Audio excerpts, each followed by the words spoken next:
What's going on, people? Welcome to the Live Palace Focus Show. As always, I'm joined by Stan here, and T is also going to be joining us very soon. But thank you to everyone who's here live with us. If you do enjoy the stream, as always, make sure to leave a like and also comment throughout the show. We'll be reading out your comments, and I'll be posting the link so you guys can also join in and have your say if you want to. And if you're watching this on replay, as I always say, we'll try reply back to your comments. So leave down your comments as you're watching the show, and we'll try reply back to you as soon as possible. Stan, I'm excited by it because as I've talked to you before the show, me and you in this game, we're not agreeing much with everything that's been going on. And, let's start off with quickly my thoughts on it. I felt like we dominated them. We should have got the 3 points. But once again, individual mistake with the goal, and we weren't ruthless enough in front of goal in terms of being clinical enough to finish our chances, and it cost us. But if you're looking at the stats, we deserved the win, and it was still relatively a positive performance, but disappointing result. What did you make out of it? We should have won. There was no we deserved. We should have beaten them. They are the worst team I've seen so far this season. They were terrible. So Maxim, Mitchell gave him nothing. Then he switched wing. Ward gave him nothing. He was ineffective all game. Naivety and sloppiness cost us. 100%. 100%. Naivety and sloppiness has cost us. Looking at the title of the show, while we're struggling to win games, let's start with that. Let's go and open this up fully. What do you think it is? Look, set pieces. Of course, in the last 2 games, set pieces have costed us. Is it not finishing our chances? Is it that we need to get used to the system and this was always going to happen? Or all 3 of them combined? Let us know in the comment section down below. But Stan, what do you think it is that is causing us to have all these draws, have all these positive performances, but not managing to win? It is getting frustrating a bit, but I can't get too annoyed. It's just a bit, it's more disappointment for me. Personally, I think it's a more disappointment because we're having the performances. But what do you think it is that we're struggling to get them final 3 points that we pretty much deserved in the last 3 out of 4 games? I think it's a combination of everything, mate, like you said. But I think at the end of the day, it just comes down to naivety. Like, yes, it's early-ish. We've had 9 games. We're nearly in November. But it comes down to a bit of naivety. I mean, look, we're sloppy in front of goal. I can't take it away from Benteke. The man was immense on Saturday. He was immense. But he missed a one-on-one. Like, he should have just slotted that in the corner past Darlow. Do you know what I mean? But it's naivety. The 2 centre-backs, they fall asleep. They do. I don't know if you saw at the end of the game when I think they had a set piece. The ball came back to Guaita and he ended up kicking it and the kick was terrible. It went straight back to them and we should have launched it up the field and tried to hustle them to try and win that game like right at the end. I think we're a little bit sloppy. We're a little bit naive. Do you know what I mean? Like, and it is like, I'd understand if it was a game or 2 here or there, but it's like 3 or 4 games in a row now, mate. Like Brighton, Gay falls asleep, Guaita bad kick. Leicester, Anderson, 2 mistakes at the back. Inexcusable for a player of his so-called quality, right? For a player of his so-called. Well, do you know what I mean? Like for a player of his so-called quality. Arsenal fall asleep at the back. Again, just can't see it out, invite loads of pressure on them. And Saturday against Newcastle, fall asleep at the back again, mate. And that's what it was. It doesn't matter how well you can pass the ball out. It genuinely doesn't matter. If you can't defend set pieces, you're on a high lead to nothing and you're going to get punished. Look at West Ham. They are deadly on set pieces. We come up against them at some point and we're as sloppy as we have been the past couple of weeks. They'll punish us. City as well. They're good at everything. We've got to play them on Saturday. We're going to be talking about City later on the show. But Oliver says, Brighton, Guy to kick out. Arsenal, nobody marking Lacazette. Newcastle, not finishing our dinner. You know what this sounds like to me? Yes, we're talking about set pieces, but we've got a new manager. We've got loads of new players. And, you know, they've only played 9 games. 9 competitive games together. Actually, 10 if you include the Watford Cup game as well. These type of mistakes are normal. I really do think it's normal. If you watch football, it's going to be very hard unless you have world-class players to make everything gel straight away. We have some class players, but not world-class players. And when you're looking at the amount of games that we played, we're going to have these mistakes. This was always going to be the case for me. And out of all of this, the reason why we're struggling to win the game is pretty much people getting used to the system, people building up chemistry together. Talk about Mark Guay and Yoki Madison. We'll be talking about them later on in the show, but they haven't played that many games together. And they're settling in a new club under a new manager, a new style of football, and have to get used to it. Yes, there's been some silly errors, but I think it's totally normal. I think them errors is all part of the process. We'd say trust the process, but these errors are included in them, as crazy as it might sound. But I'll be reading out more comments right now to see what you guys think. CJ says it's silly mistakes and a lack of concentration. We got Come Natural who says plenty possession. Oh, sorry. I lost a comment. Plenty possession, but too much sideways play. We are work in progress and don't have the balance yet of possession and attack. More direct play needed at times. CJ also said it's annoying because individual errors rather than team errors is costing us. Chris says it's simply taking very time to work out what system gets the best out of the players along with cohesion. But the issue for me is that we need a leader in the middle. Luca isn't doing that for me. Interesting there about Luca. I thought there's actually an article out, which I didn't read, but Back of the Nest posted it on social media about Luca's performances this season, and he's actually played solid for me. What have you made of Luca under Patrick Vieira? Personally, in Roy Hodgson's time, I think he was done. Like, he just looked out of place in that role. But in the Vieira system, he's actually looked decent. I think he's been our best player in that holding midfield section. I don't think he's been too bad. He's been all right. Yeah, he's not been bad at all. If you know what annoyed me though, again, sloppiness actually. His silly foul led to the free kick, which led to the corner, which led to the goal. But I can't curse him too much.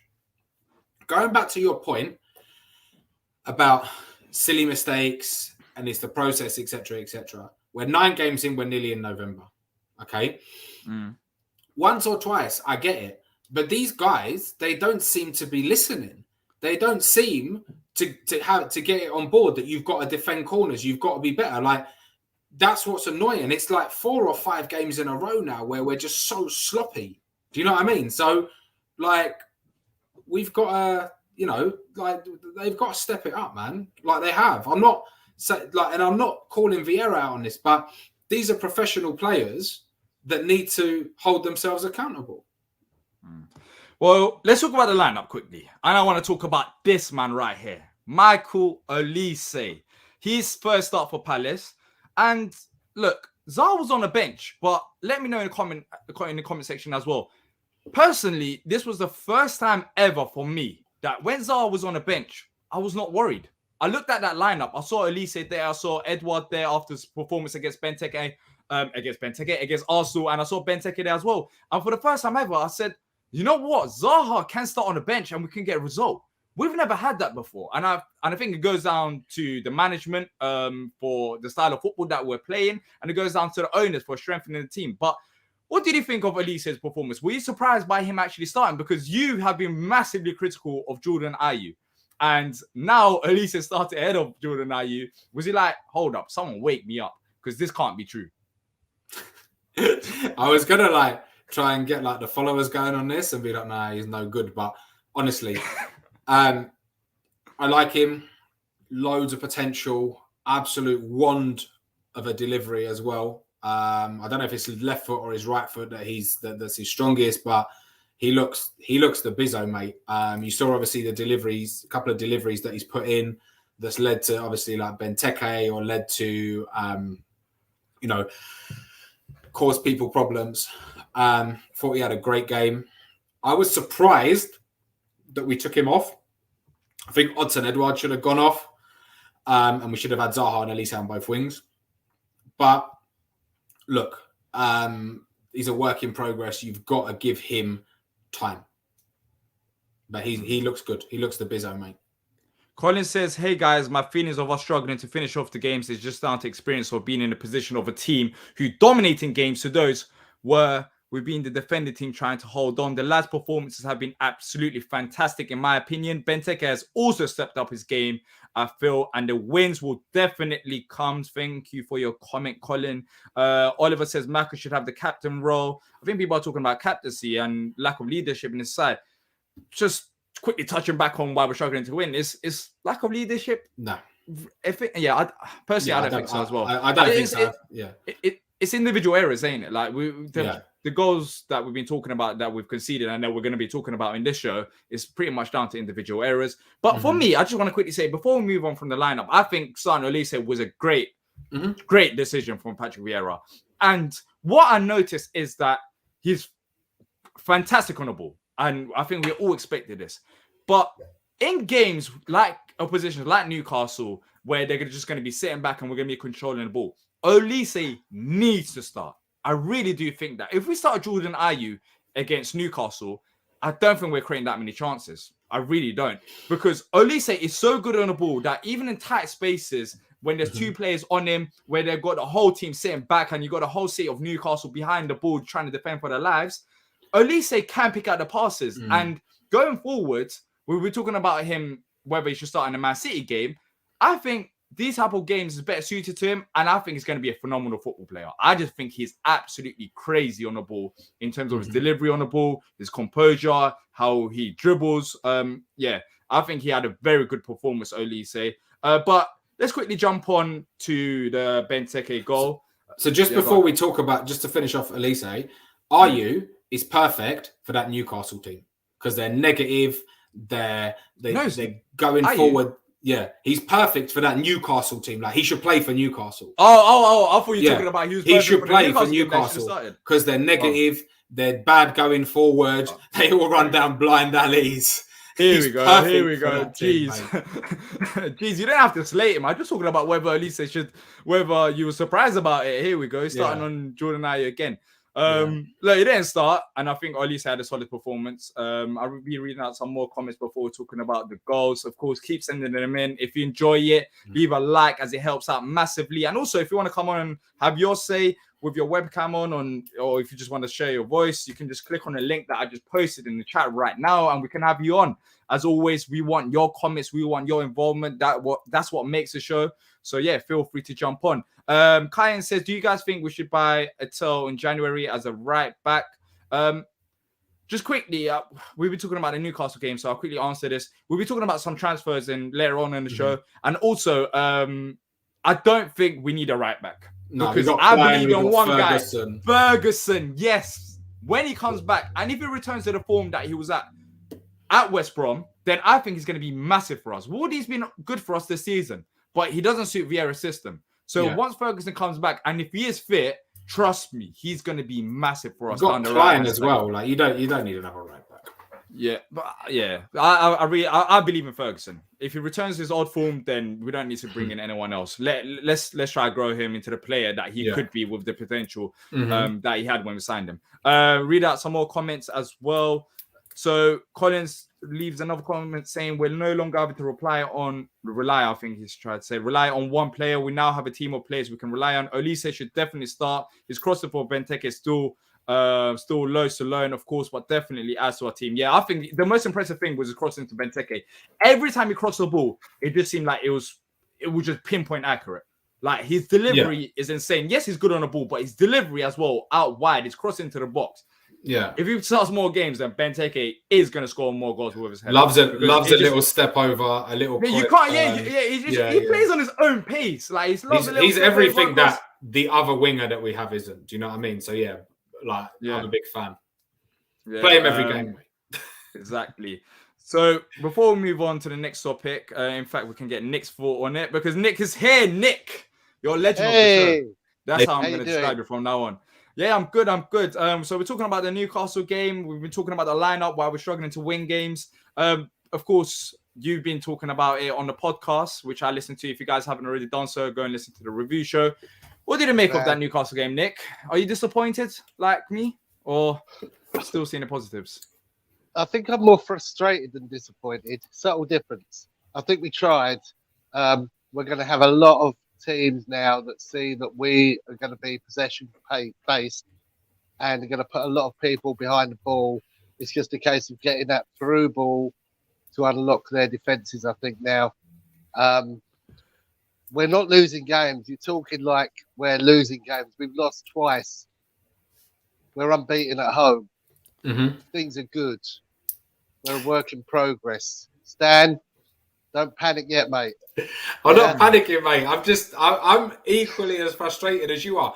But I'm telling you as well, like, there's teams that we've got to play. Like, we're going Burnley. Well, you think Burnley are going to attack us? Burnley are going to put 11 men behind the ball. They're going to try and get a set piece. And that's the only way they can score goals right now. And what are we pony at the moment? Set pieces. So, do you think Mr. Vieira knows this? He does. I think so. But it's 4 games in a row where we've been poor from set pieces, or 4 games in a row where we've lost concentration. And this is where I'm saying is, like, are we going to learn from this? It doesn't look like we're learning from it. That's what I'm saying. That's really, really, really frustrating for me. I said on the pod we should get Tony Pulis in on loan for about 3 weeks. Yeah, just like, exactly. Yeah. Don't have Steve Parrish for that as well. You know, Vieira's obviously got enough contacts in the game to think, let's see what we can do. I mean, Wenger, for goodness sake, was known for winning 1-0, wasn't he? For stopping the goal. Surely Patrick can have a word with Arsene. But look, we've had a really tough opening few games.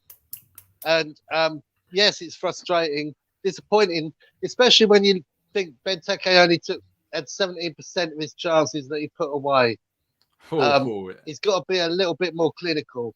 He was unlucky. That overhead shot, really unlucky with it. I think it's coming. Hitting the bar, hitting the post. Let's quickly be more clinical. Let's quickly talk about the next topic then. Nick, I'll get your thoughts on it straight away. So the Palace goal. Benteke header. What a ball from Mitchell. Actually, before we talk about Benteke, I just want to give 2 shout-outs. First of all, Conor Gallagher, because he was getting fouled. He was getting hounded by Newcastle players. But the fact that he didn't drop to the ground and he was on his feet to give that ball to Mitchell was very good. And second of all, that ball from Mitchell, that was not an easy ball. The way he floated that right onto Benteke's header, as I was talking about with Valise, it was accurate. And Benteke, of course, we know what he can do with his head. He finished it off. But I want to talk about this player. We talked about his cross into the box. Tyrick Mitchell. Nick, do you think this is the best football that Mitchell's been playing since he started for Palace? And is he more effective than PVA going forward? Let's say if we had PVA at this point. Yes. Can't say about the PVA thing because under a different manager, PVA might be good. How's he doing in Turkey? Do we know? He plays for Galatasaray and they lost yesterday 2-1. And he was playing as a right back. So that was PVA right back, yeah? Wow. Yeah. Mitchell's better at tackling. Mitchell's better at passing. Mitchell doesn't disappear into places on the pitch where you think, what the bloody hell are you doing there, mate? Which is what PVA did last year. There's 2 reasons for Mitchell getting better. One, he's getting used to the game more. He's playing under a better system with a better manager. 2, I think he's enjoying playing in front of a crowd. Last season, he was playing in empty stadiums, which has got to affect you in some way or another. And also, he's got the support, defensive support. He's got Milivojevic or he's got Maka dropping back into that position. He's got a lot more freedom to go forward. Where PVA was going forward, I think that was against Roy's wishes to a certain degree because Roy was so rigid at keeping it back. Look at the number of successful passes he's had. Him and Gay put together more passes against Newcastle than the whole team were under Roy last season. Over 180, 190 passes in one game for 2 of them. 270 for 3 defenders. Mitchell's one of our best players. But to say he's one of our best players, it's hard because we've got about 5 or 6 best players at the moment. That there's a cigarette paper between how good they are. I think he's very good. He's only going to get better, and I think he's better than Wan-Bissaka. And I think he's being allowed to develop. Wan-Bissaka has been thrown into Man United. 100%. 100% agree. On form. It's not the right place for him. We took that 50 million. Well done for taking that 50 million. In fact, that 50 million is almost looking better than the 30 million we stole off Everton for Balassi. What a good deal that was. Yeah, but Wan-Bissaka is still young as well, and he's a great defender. But he's getting found out, mate. He is getting found out at United. But I think that's under the different manager. As well. Yeah, under different manager, you might see the best. Look at United side. Like they lost 5-0 to Liverpool. So we lost as a team. So. Yeah, we only lost 3 this season, and Jurgen Klopp said it was his hardest fixture. And every time I talk about Liverpool, I'm definitely going to be mentioning that, because every time someone asks me about our performances this season, I say the same thing. We lost 3-0 against Liverpool, but it was Jurgen Klopp's hardest 3-0 win ever, according to him. Anyways, just back to Stan's worries before I go, DR. Sorry, just back to Stan's worries. How many teams have outplayed us this season, Stan? None. 1, Chelsea. That's it. Chelsea. That was the first game, wasn't it? Mate, I agree with everything you said, Nick. I do agree with everything you've said, but it's just frustration for me. Do you know what I mean? Yeah. Oh, we were so disappointed. You should have seen DR's face last Monday when we lost. I'm saying lost. We didn't lose to Arsenal. We held a very good draw. It feels look how Arsenal did against Villa. Villa ain't mugs. Arsenal made them look like mugs. Arsenal ain't that bad at the moment. All right, they're not as good as they were when they were invincibles or anything, but they're not a bad team. They're starting to get it together. Yeah. Newcastle, they were lucky, man. They were so lucky. Yeah, but we shouldn't have let that happen, mate. That is the most annoying thing. We should not have let that happen. I've not seen a worse side at Selhurst in a long time than them. No, you're right. They're absolutely awful side. Really terrible side. And they were lucky. And it happens. What can you do? It happens. There's so many positives. Headed an inch to the right, he's not hit the post. If he's risen and headed downwards a little bit more, he's not hit the bar. If he's hooked his foot over on the overhead a bit more, he's gone in. You know, the chances will come, and it will come good for us. But we'll finish top half easily. If we were like this next season, this time next season, if it was still happening, I'd be worried. But we're talking about being disappointed 9 games into a brand new project. A completely different style of play. Half the team is virtually different. They're all playing. The other half aren't used to this system. Okay? We're good enough not to need to start Wilf. Nick, always so calm in a crisis. Crisis? It's not. I mean, you're exaggerating. Yeah. Can I ask you something, Stan? You obviously out in you're in Toronto, aren't you? Yes. Yeah. Not many Palace fans out there. I'd imagine football fans support other teams. What are fans of other teams saying about Palace to you, mate? Massive change. They look good. Don't want to play them because they look good. Yeah, I mean, it's changed. I mean, I've had first game of the season, I had a few idiots, tell me some comments here and there, but yeah, very positive. So why aren't you being positive as well then? Mate, exactly, I am. Like everyone. I am, but come on, do you know what I mean? Like I said, 4 games in a row, sloppy mistakes have cost us, It's part of the process. But look, we're going to keep saying the same thing, but I want to go and talk about one player. Nick, if you want to stay on for that quickly as well. Benteke. Yeah, he was voted the man. He was voted the man of the match by Who Scored. Personally, for me, he done everything right. He done everything right apart from in front of goal. There's no excuses for it. I think we had pretty much the first half chance where Olise crossed the ball to him, he hit the post. I think that should have been on target. In the second half, that one-on-one setter, similar to Jordan Ayew's situation against Leicester, that should have been on target as well. And if you're talking about them, yes, he had a disallowed goal that we'll be talking about in more depth later on in the show. But if you're talking about the chances that we had, realistically, he should have buried them and it should have been game over. It's very hard to describe because it seemed like I'm slating him, but I'm not. I'm saying he had a good performance, but in front of goal where he was most needed, he wasn't clinical enough. Yeah, it's difficult. He's not as bad as he was when he was missing complete sitters, though, was it? We're talking inches each time here, aren't we?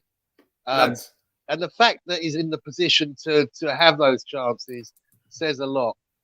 He's holding the ball up. He's getting in the box. He's running with the ball. He's laying off the ball. He's playing 1-2s. He's developing a really, really good understanding with Edouard.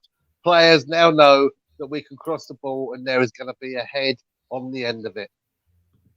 guys, just to pipe in here, minus the chances he missed, he was unplayable. I'm serious. He was unplayable.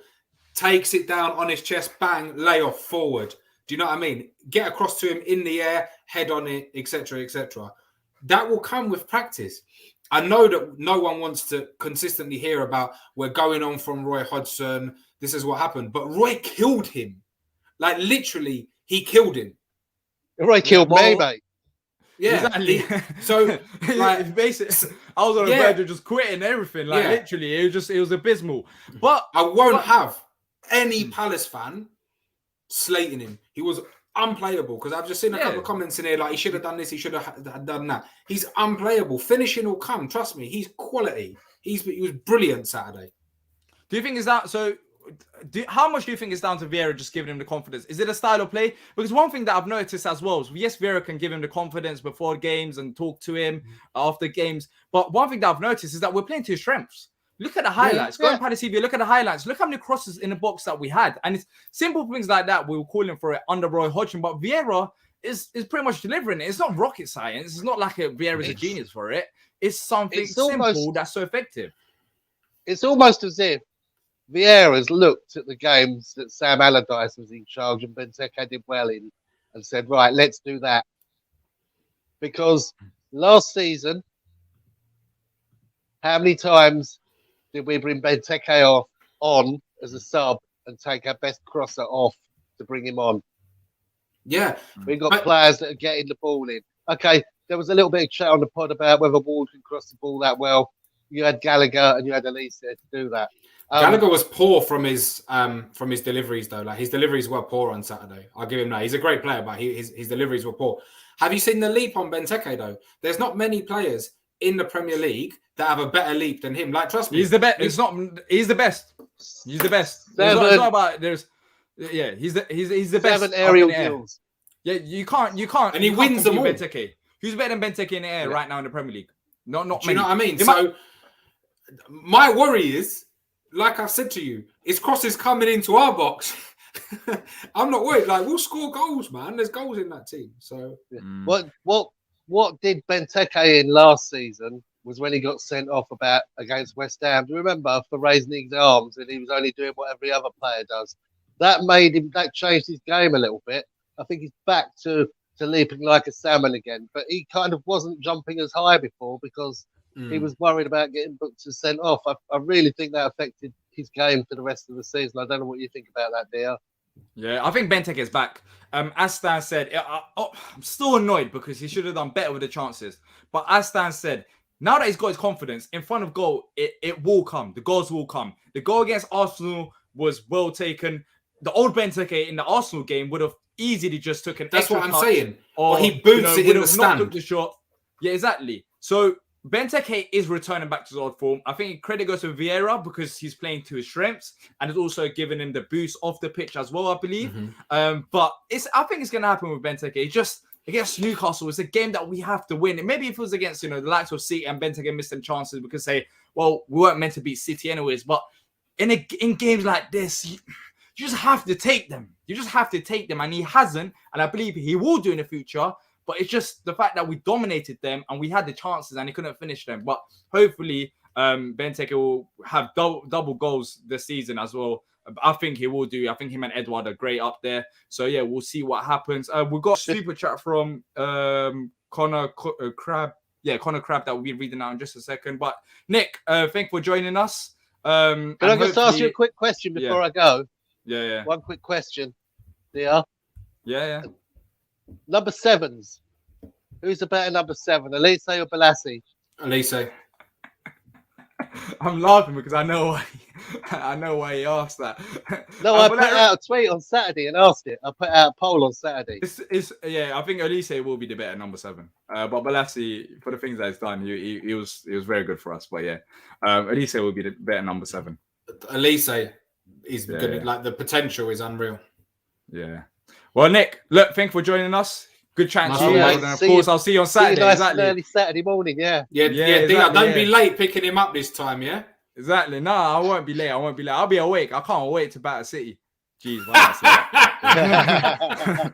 All right, see you later, Nick.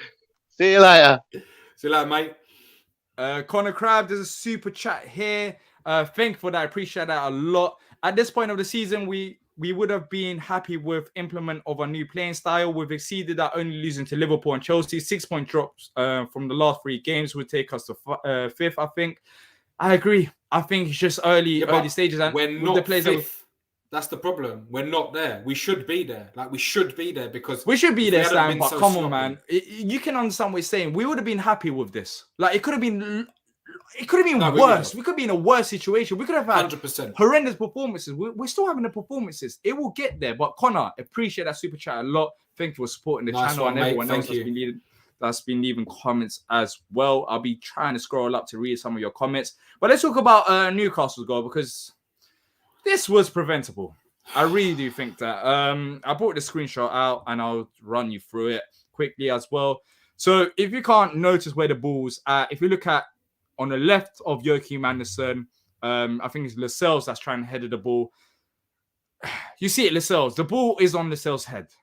And Joachim Andersen, look, I love him to bits, but that was just, you can just see it here. What is he heading?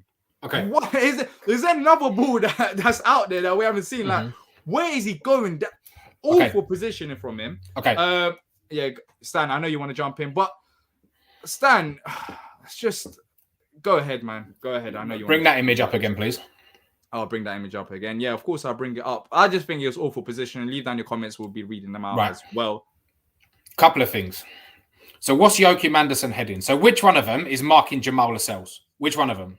I think it's Joachim Andersen. Joachim Andersen is marking Lascelles. So why is he not touch tight with Jamal Lascelles?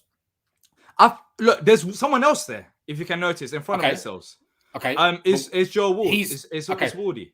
But Lascelles is massive. Joachim Andersen's pretty tall, right? Yeah. Okay. So why is he not on him? Secondly, why is Maka? Sorry, I'm pointing here. Why is Maka on Callum Wilson? Another tall player, right? Why isn't Gay or Anderson touch tight on Callum Wilson? No. There, I'm taking the image off because, sorry, Maka and Callum Wilson are similar heights. Callum Wilson not that tall. Okay. I watched him. In honesty, look, I'll say one thing. When I was watching that corner be taken, I was looking at Maka and Callum Wilson. Maka lost Callum Wilson when that ball was getting whipped into the far post.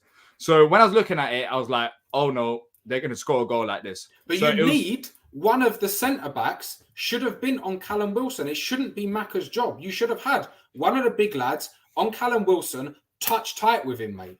It's naive.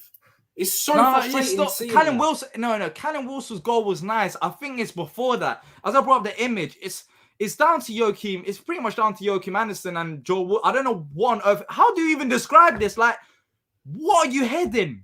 Yeah, but yes, it is. What are you heading?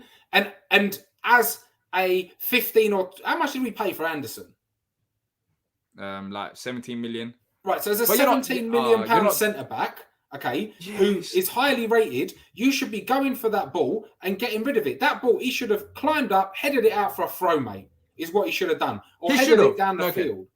No. I'm going to bring T here as well. Look, T's a regular here. T's part of the show as well, but he's been busy, of course, with other commitments. But T, you're here. Let me quickly land my point, and then T, you can jump straight in and give us your thoughts on it.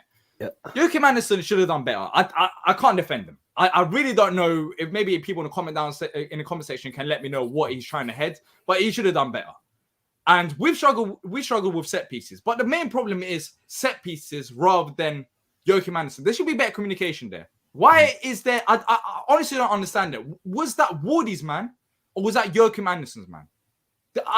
I don't know. I can't tell you because Wardy is in front of Lascelles, and if it is Wardy's man, then who has Joachim Andersen got?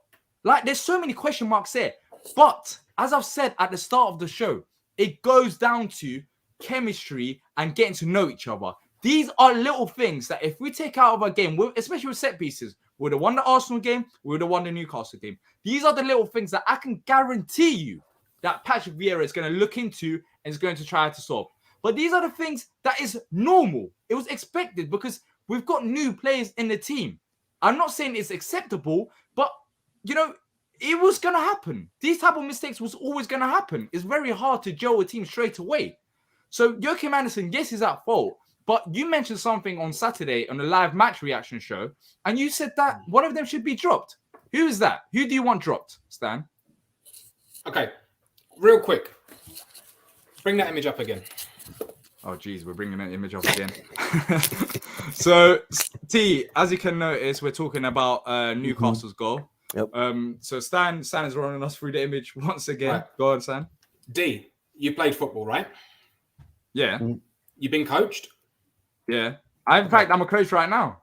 Okay. T, you played soccer? A little bit. Yep. Okay. Joachim Andersen, if you're the centre back that everyone says he is, he's coming in, okay, and he's calling Joachim's ball. Top of his voice. I bet you he don't do it. I bet you he don't fucking do it, mate. Yeah, Right? okay, but and then they've both all right, gone for the same ball. You own that ball. That's the problem with him. He hasn't owned it. He's sloppy. And it's so annoying looking at that. Why have you let Jamal Lascelles out jump you and you've both gone for the same header? Shocking, mate. It is shocking. It is shocking. But Shocking. as I said, it's little things. It's little things. We're talking about set pieces for the last two games, and for the Brighton game, we're talking about just basic. We should be time wasting there, and Guaita should have had a better kick. We're talking about individual errors, and these errors. Can you agree with me, Stan, that these errors we can take them out of our game? Don't you think so? But it's not just one game. That's what I'm saying. It's 4 games that he's not taken him out of his game. Okay, so at this moment in time, I think there does need to be a change. I think Gay needs an experienced head alongside him to talk him through the game because Joachim's not doing that. Yeah, but who do you bring in? Who do you bring in for Joachim? Tompkins or Martin Kelly. No, but is that gonna work though, Stan? Look at the type of football that we're trying to play. Joachim Andersen is comfortable on the ball. Mark Guay is comfortable on the ball, and it might seem like a small thing, but it's not a small thing. Without them two playing as they have done so far with on the ball in terms of picking up passes, running with the ball, this whole system is not effective. We're trying to play out from the back. James Tompkins can't do that. And the things that you're saying, as you just admitted, it can come out of the game. And the way that it's going to come out of a game is they keep playing. We look at these small errors and they build up more chemistry, and slowly they get used to playing with each other. I understand where you're coming from, and I don't disagree, but I just quoted basics there, right? Basics of defending a set piece, right? First ball comes in, bang, header it out. Second ball comes in, turn and face, and you call for it. You put your name on it. Like, they don't need to be coached that. They do not need to be coached that. But they should know that. They'll grow together. They'll grow together, Stan. They need to grow. We have to realize that Joachim Andersen is not an experienced Premier League defender. Yes, he was good at Fulham. Yes, he's he not. is. You're saying that Joachim Andersen is well experienced. I mean, He's 1 an year. experienced mate. Look at the leagues he's played in, the teams that he's played for. Serie A. I'm talking about he's one season before that in the Premier League. He should know better, mate. He should know. He's still young as well. He's still young. He's gonna grow. Look, T. We keep saying the same things. What do you think about the situation? I personally think Mark Guay and Joachim Andersen should stay there because we're looking at little things that, yes, it is costly, but little things that we could easily resolve. And Joachim Andersen and Mark Guay has been good for us this season. Every time we try and play out from the back, and without them, there's no way we're playing like this. With James Tompkins in there, we're struggling because he's not as comfortable on the ball with Joachim Andersen and Mark Guay. Yes, they haven't been the world's best centre-back pairing, but that was never going to happen. They need to build a bit of chemistry, and I personally think that they should stay on, build a bit more chemistry, and we're talking about 9 games. They've only played 9 games together. I can't remember in the Watford game whether they started in that one, but technically it's only been 9. So whose side are you on? Mine or Stan's?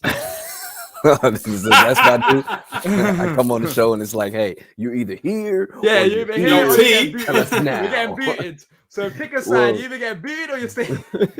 let me say this. I think there's some really important things we have to understand about where we stand right now and what the situation is that we're talking about.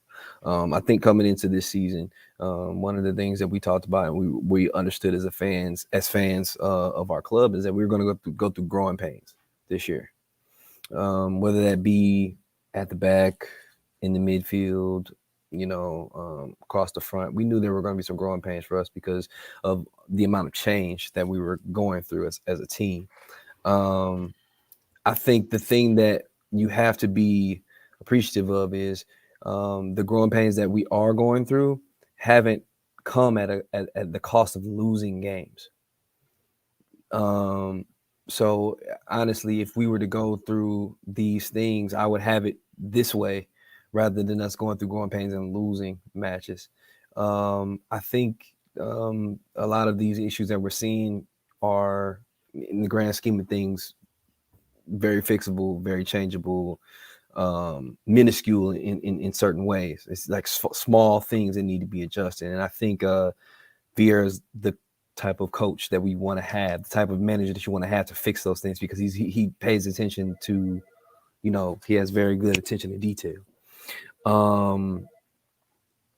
I would not drop Anderson, and this is the reason why. Does he struggle with set pieces or playing the ball in the air? Maybe so, or maybe there's some communication that's still growing between him and Gahey. But I think by taking him out of the lineup, we're going to experience a lot more negatives than we are positives with our team. We may bring in somebody like Tompkins, who's probably better in the air, but you're talking about a slower defender, a worse passer, a guy who's not as good on the ball.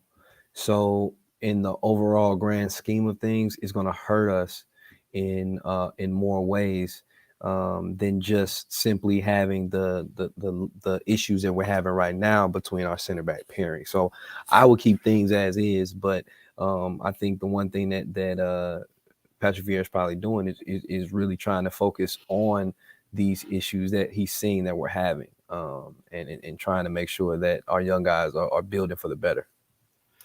Okay. Yeah. I agree, T, that Vieira is definitely the guy to coach through it. But like I keep repeating myself like a broken record, 4 times mistakes. 4 times mistakes now. That, yes, we haven't lost, but they've cost us.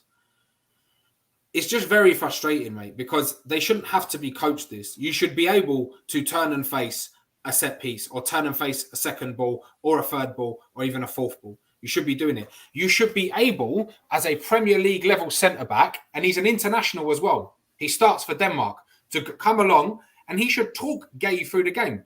The best centre-backs that I've played with, talkers, loud, come up with me, step with me, stand here. They need to talk to each other. It needs to go, Mark, have you got your man there? Front post, number 7, right shoulder, etc., etc. They don't do it. It's the basics of football, mate. It is so basic, and that's why it's frustrating.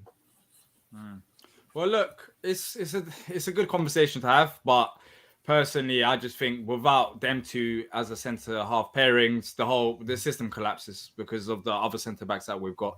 But look, we can go on about it for the whole day, but we don't want to keep talking about the same thing. I've said part of the learning curve. We'll get used to it as times go on, and maybe Joachim Andersen isn't good at set pieces. I'm not too sure. If that's the case, we'll find out later on. But it's too early to tell, in my opinion. Now, let's move on finally for this Newcastle review. We've been talking about Newcastle for ages now, it feels like. Let's talk about the disallowed goal, because we mentioned Benteke, and you know what? Yes, he did miss chances, but at the end of the day, he just got another goal in the last minutes, and we nearly came out with all 3 points. But of course, in here, as we can see on the right-hand side, you got Mark Guay there holding, literally, it's clear and obvious, holding one of Newcastle players top. And yeah, it's a clear foul, and it's a player that Benteke was on, so the referee just gave it away. But in this topic, just quickly, T, what did you make of this foul? Do you think it was the right call from the referee? I think it was a tough call, but I think it's the right call. Only because, like, you can't, because in this situation, you can't use the excuse of the player that was being held wasn't directly involved in the play.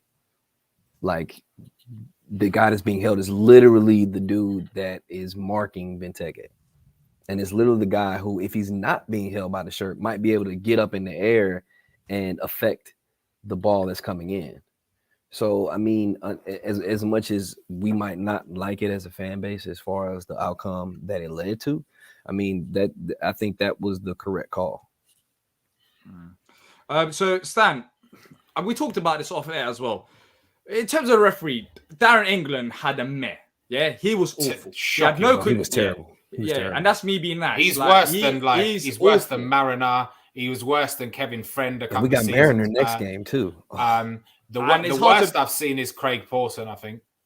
It's hard to beat those refs as well. Yeah. Some of them are shocking, and he managed to beat them by a fine margin. Like, he was just on another level. He had no control over the game. He just seemed like he didn't know what he was doing. But in terms of referees, do you think we need more foreign referees in the Premier League? Because we've seen it in the Leeds game against Wolves. There was a foreign ref there. It seemed like people liked what they saw from him. He came over from Australia. Is that the way going forward? Because ever since we've come in the Premier League, it's the same topic over and over again. We're in the best league in the world, but we always keep talking about referees and how incompetent they are. And there's some clear decisions. Even though VAR's come in, it still doesn't, throughout the game, there's still so many calls that these referees don't get right. And it's so this clear and obvious as well. So what do you think it is? Going forward, do we need more foreign refs? Best league in the world should have the best refs in the world. End of. No, there should be no discussion on it. It ruins it. It ruins the game. It ruins it. But looking at that goal, it was the correct decision. It was the correct decision to rule it out. But it's naivety. Benteke has got the jump on him massively. Is it Kieran Clark who gets fouled? Yeah, I'm not too sure who exactly. He's so bad. He's one of the worst defenders to ever play in the Premier League. You don't need to pull his shirt. Do you know what I'm saying? When it's naivety, you don't need to pull his shirt. Benteke's got the leap on him. It's going in whatever.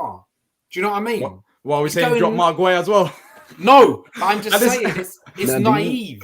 At this rate, we're going to have no centre backs. Do you think in the setup of that type of corner that he kind of was instructed to do something like that, to try to obstruct that guy a little bit so Benteke could get up? I don't think so. I just think it was just a silly error that cost us. I don't think there was any need for it. But as I've said, with the Joachim Andersen conversation, we have to have the same energy for Mark Guay. It's an error that was costly because we could have scored from that, just like Joachim Andersen not marking his player. But I know they're better than this. I know they will learn from this. Once again, it was a set piece. It was a set piece that we scored from. But yet again, we had an error that was costly. It goes down to one thing, set pieces. And we shouldn't have even... Mate, that team was so bad, we shouldn't have even let them have a shot on target, mate. That's how bad they were. So we've only got ourselves to blame. They were shocking, mate. Had we taken our chances earlier in the match, we wouldn't even be talking about this situation. I mean, let's be quite honest. I mean, if we took the chances that we were given throughout the match, we wouldn't even be we'd be talking about a 3-1 victory, honestly. We got a good question here. I don't know how to. I feel over. I think that's how you pronounce the name. He says, or she says, would VAR have suggested their penalty if the shirt pull had been the other way around? Probably, knowing our luck that day. You know what? They probably wouldn't have, just because of the fact that it wasn't done on Benteke himself. Yeah, that's actually an interesting point. I agree with VT. If it was done on Benteke, I think they would have considered it.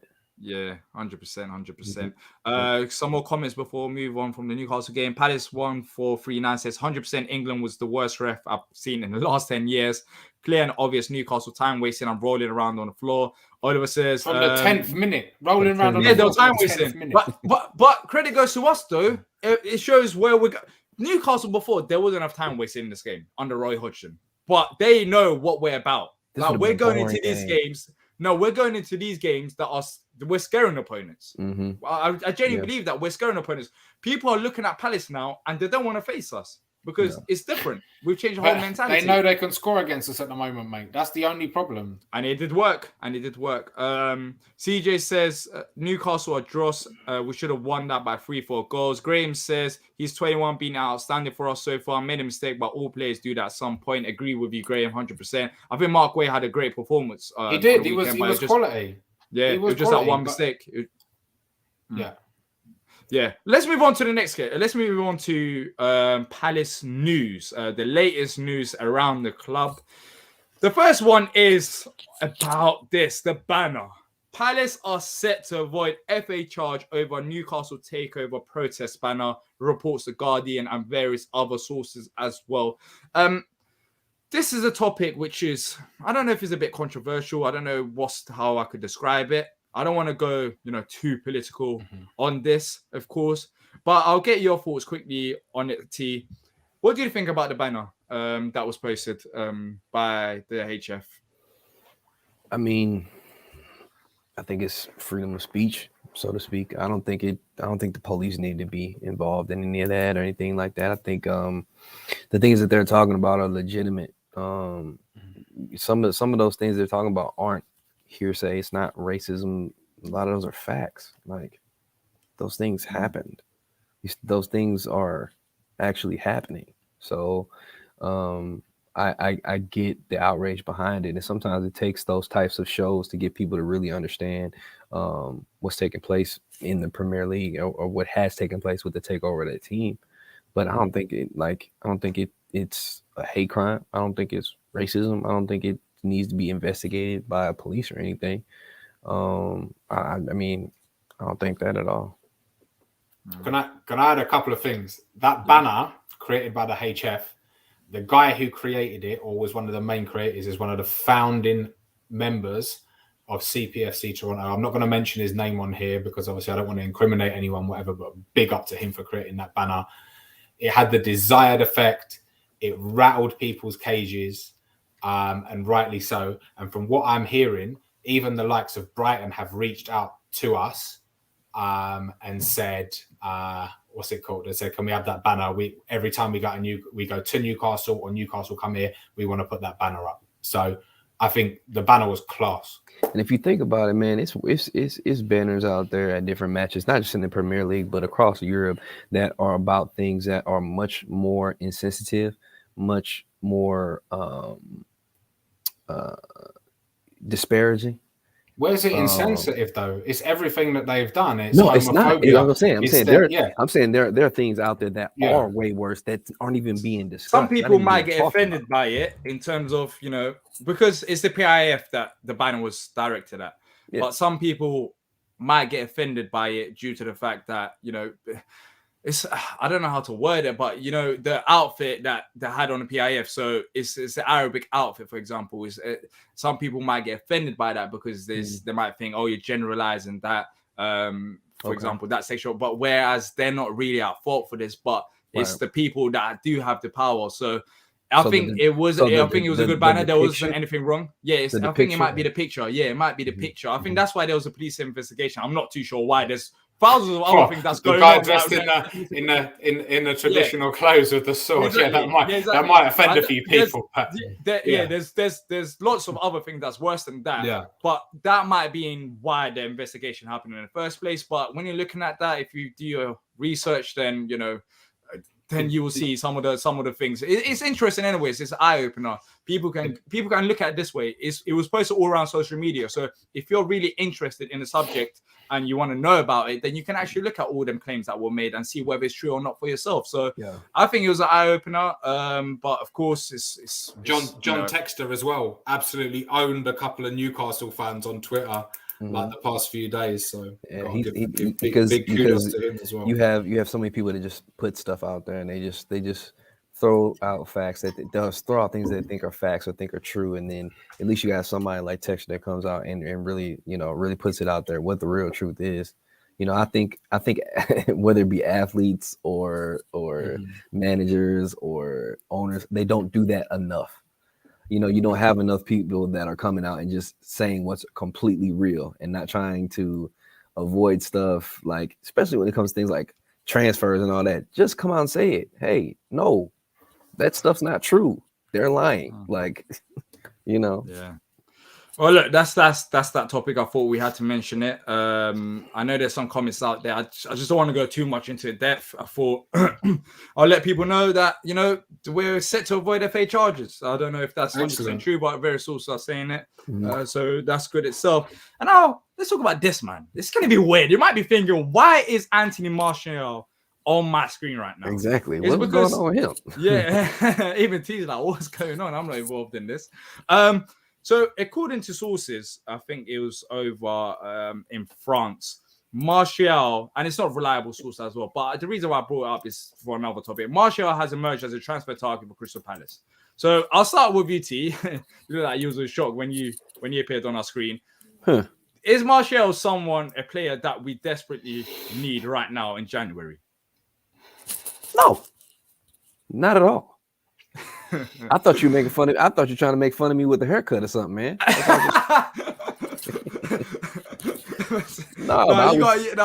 Your trim is better, man. Your trim is better. I'm looking at you. Yeah, he's got an outline. He's got a fade. Yeah, come on, man. You're better than that. You're better than Martial, that picture looked like Anthony Martial lost a bet. No, I don't see us need. We don't need that. I mean, for a multitude of reasons, but I feel like we're set in his positions. I think we have good enough reinforcements in the positions that he would be playing for us. The other big piece that comes in for me is wages.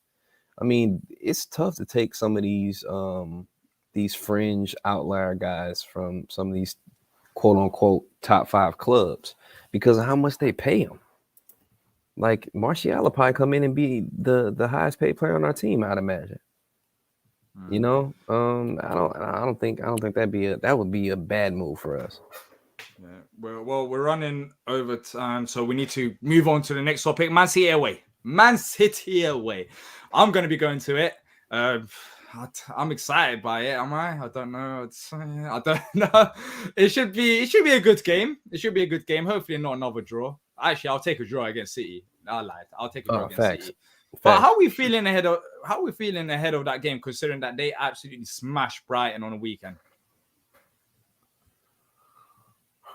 I'm always more confident in us than I've ever been in the last few years. So I think with the fact that, you know, we're playing our system a lot better than we did when we took losses to teams like Chelsea, you know, hopefully we just come out, continue to try and build on the way that we play.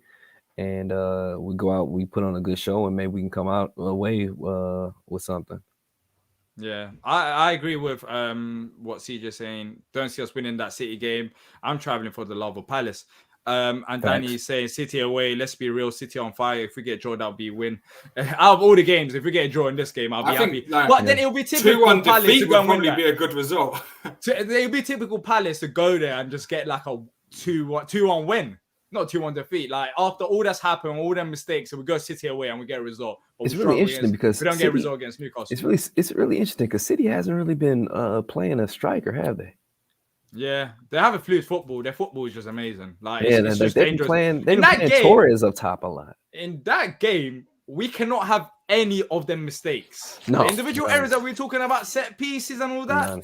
This is not the game for it. Trust me, it takes one. It takes one. If Newcastle scores from one error, City will punish us as well. And he's playing full strength. Pep's playing a full strength side up there as well. Like, he's playing Grealish, Foden.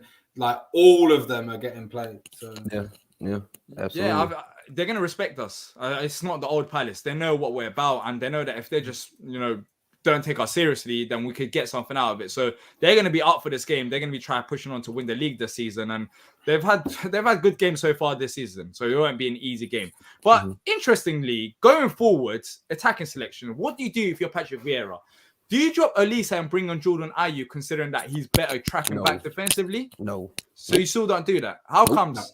No. Because if we are going to have any hope of playing our true style of football with trying to keep the ball away from them and trying to possess the ball, Jordan Ayew is not going to be the one that you want in your lineup trying to do that. And Elise works hard enough, plays hard enough. He's fast enough. He's got enough energy to be able to track back. It's not like he doesn't do it or that he doesn't want to do it. He's young enough. I don't think it'll be that much of an issue, to be honest with you. I keep it the way it is with him being out there.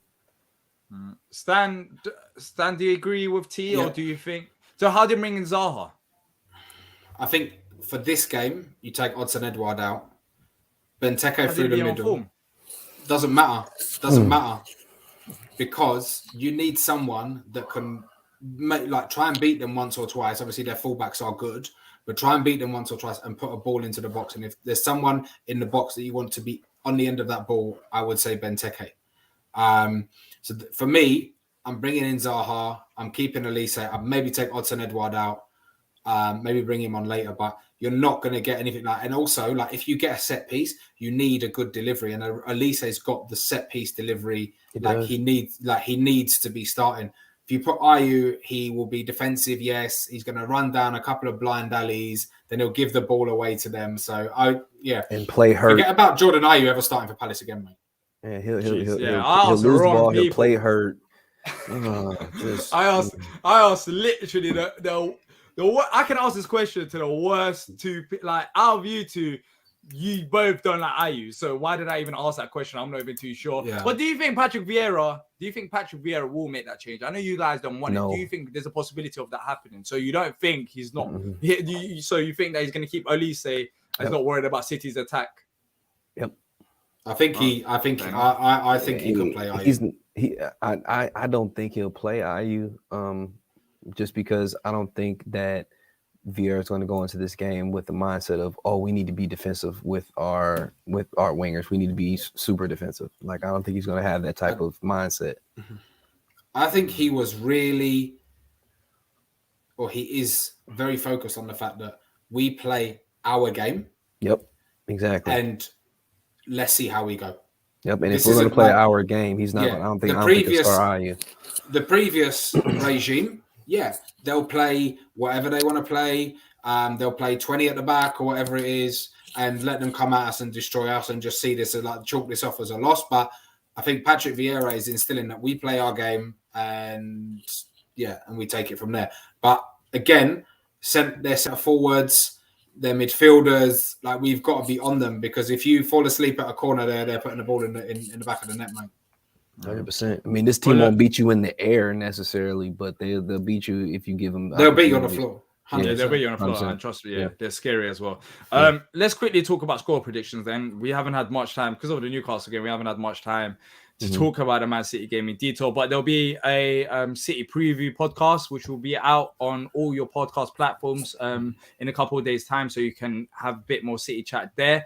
What we expected from the City game, we're not confident. We're not confident for the win. So can we expect, Palace to get a draw against City at least, Stan? Nah, I don't think so, man. Where are you going? What is it? What is your score prediction? 3-0 City. Oh, jeez. 3-0 City. T, come on, man. Be more positive than that. At least say 3-1 City. 2-2. Okay, I like that. I'm going for 2-1 Palace win. We're going to go there. We're going to score our own goal. City's not going to score from open play. And we're going to go and get that win at the Etihad. You've been going on Homes Now Online too much, bro. Homes Now Online. Let's not even talk about them. But anyways, look, it was a very, very good show. Enjoyed every single one of your comments. Thank you to T. Thank you to Stan. Thank you to everyone who tuned in to listen to us. Thank you to Nick as well for joining us live. And look, it's been a pleasure hosting this. Alongside it, we'll be back next Tuesday talking about the 2-1 win over City, and also be looking forward to the Wolves game. So make sure to tune in then. If you have enjoyed it, like and subscribe so you don't miss out on future content. And that's it. Until next time, up the Palace. Up the Palace.